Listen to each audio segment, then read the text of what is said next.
Dr. McCarran, how you Yeah, no doing? worries. No worries. I'm good. I hope you can hear me. I can hear you, sir. What are your thoughts Mm. on what's been going on? You came on the Killstream earlier in the year too to talk about COVID, but what's your thoughts now?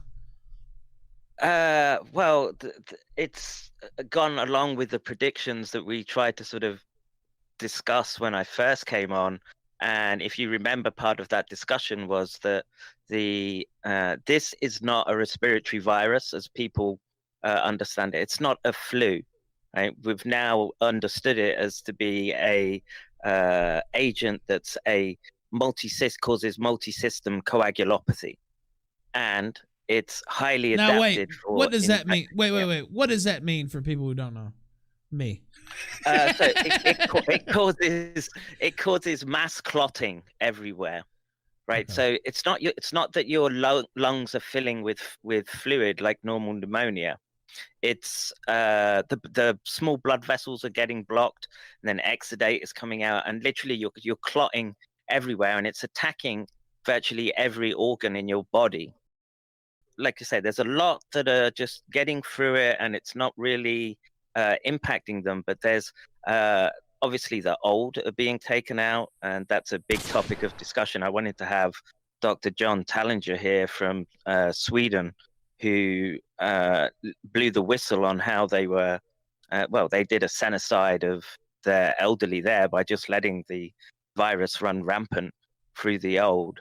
But there's the issue of young people who get these post-viral syndromes. So COVID right now, in its current understood form, like I say, is this causes major clotting. It targets the brain, and once you've got that combination, if anyone that's watching this is thinking that the world seems a little nuts, okay, right now it seems a little tense for some reason. I would say that a lot of that is coming from people having sort of subclinical infection on top of all the other pressures that are interfering with their impulse control. Does that make sense? So Yeah, you're and I saying think. that COVID. Go ahead. I'm Go sorry. ahead, Bourbon. No, it's fine. Go ahead, Bourbon. You're saying that COVID causes low impulse control for people, or it's a possible.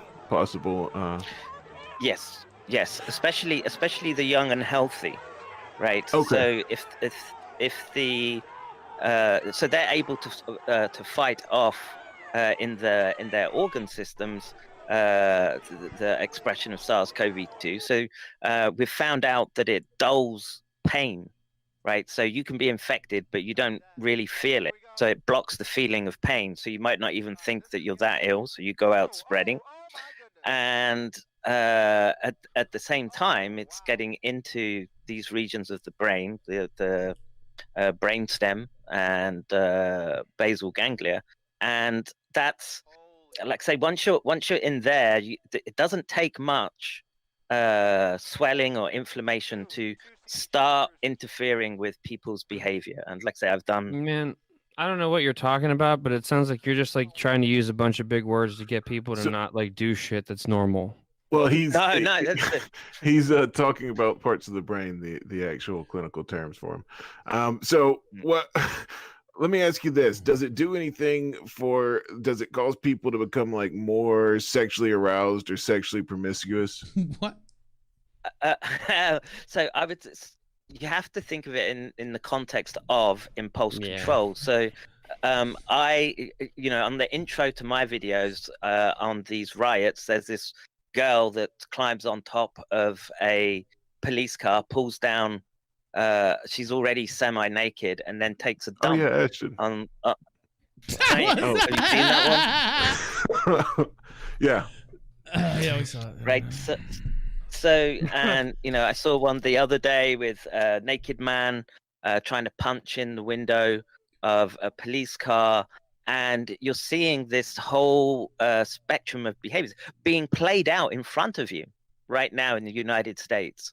And the reason that I'm on here today is the argument about trying to contain SARS in the United States and the West is done. That conversation should have happened 6 months ago, when they told you don't need masks, while they were getting all the masks for themselves. If you remember the first press conference with Jerome Adams and Anthony Fauci. So they said don't get masks. They grabbed masks for all themselves, and that just allowed the virus to get endemic now, and it's out of control. Yeah, but like most people live from it. Oh yeah. I'm not saying most people. It's not like, like. Why are we even wearing a mask? Like, who even cares?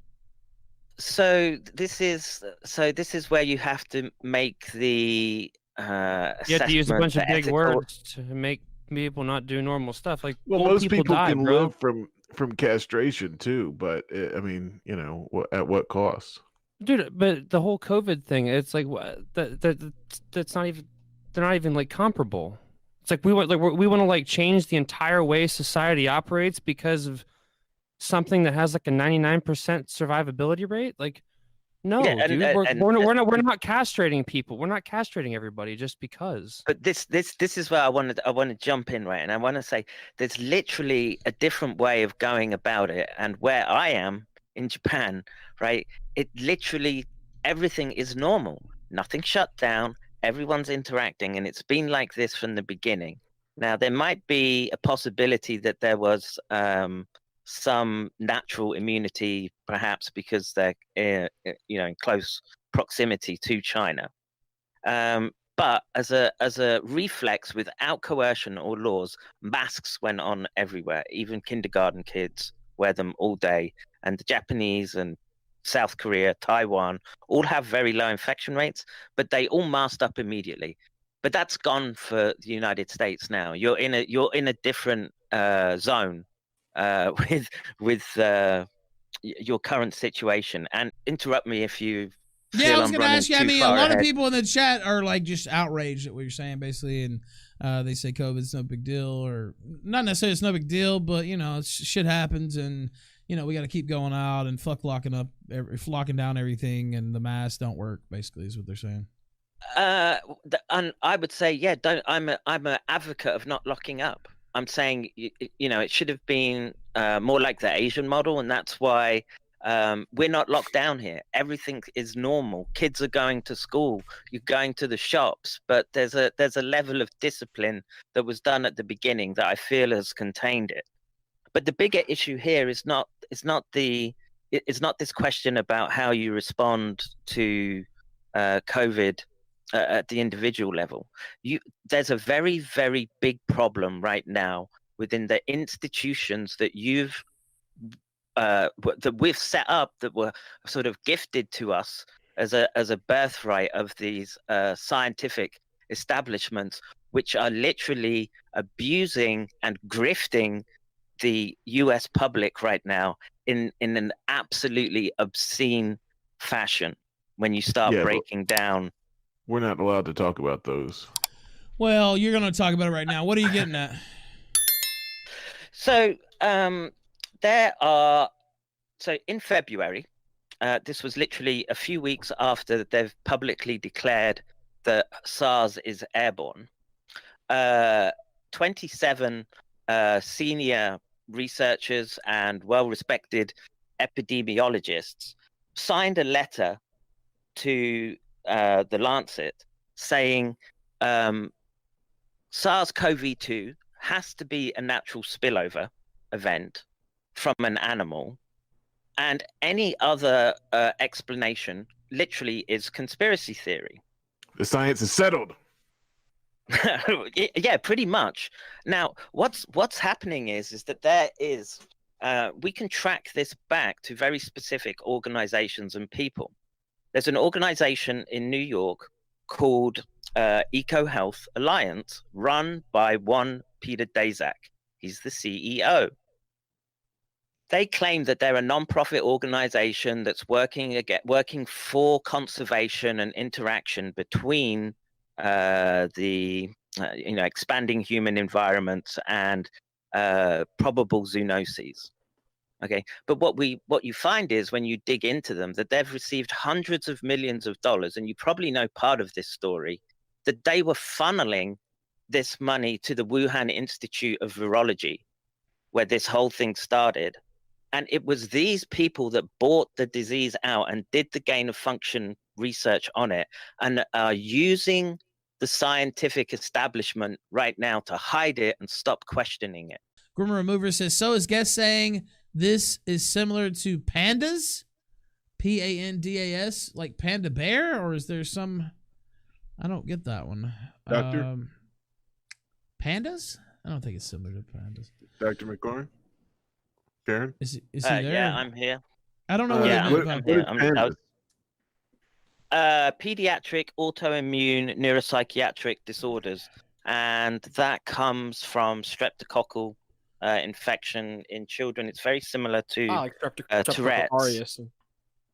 Yeah, and so that actually plays into one of the things that I'm trying to describe about the effects of SARS. Right, so we know, right? So I saw a comment in the text that's the chat going by that there's no excess deaths. Can I send you a link that you can? There is a lot of excess death right now, and that even occurred. The same thing happened in Sweden where they didn't lock down. Let me ask you about the vaccines. Yeah, what about the vaccines? What's your take on those? Of course, they're trying to rush those. So my advice is, unless you're high risk. So you've got COPD, or you've got some immunocompromised disorder. My advice right now is that there's no way that they can scientifically demonstrate that these vaccines are safe. Mm-hmm. It's a completely new technology that they're trying to use. And mRNA vaccine, yeah, where it actually hijacks your body's normal protein making function to simulate the virus, but they say that it's an inferior version of the virus that doesn't actually work. But how do they know that? How can they guarantee that? Well, it's part of the virus. It encodes the spike protein, but the problem is that these RNA viruses, they're changing all the time. And who's to say that they're not going to say you need COVID shots every year like flu from now on? Well, they've kind of been floating that trial balloon. Oh yeah, for sure.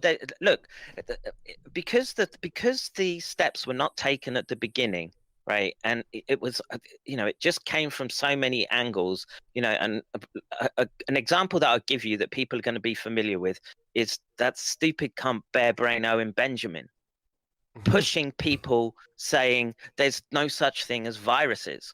And what that did is it just allowed this thing to get a foothold, and now it's a chaos agent, right? I don't want to talk about it as a bioweapon because I think most likely it's a dual-use technology that they've messed up handling, and that's how it's got out. But the problem right now is that whether it was malicious release or accident, we now have to live with the consequences. And you're seeing the numbers in the US of people that are, and this is the problem whether you're doing this drive-in PCR testing. Okay, I'll state this for the record: you should only be getting a PCR test if you are ill with symptoms. Okay, going and driving and getting a negative result the next day doesn't mean anything because you could pick it up the next day. Do not go to those testing centers if you are healthy. Nice on System says, thoughts on if they try and force a vaccine on all of us? My advice is do not take the vaccine. If they're forcing you at gunpoint, I mean, better an injection needle than a lead. Yeah, I think that's fair to say. You watch them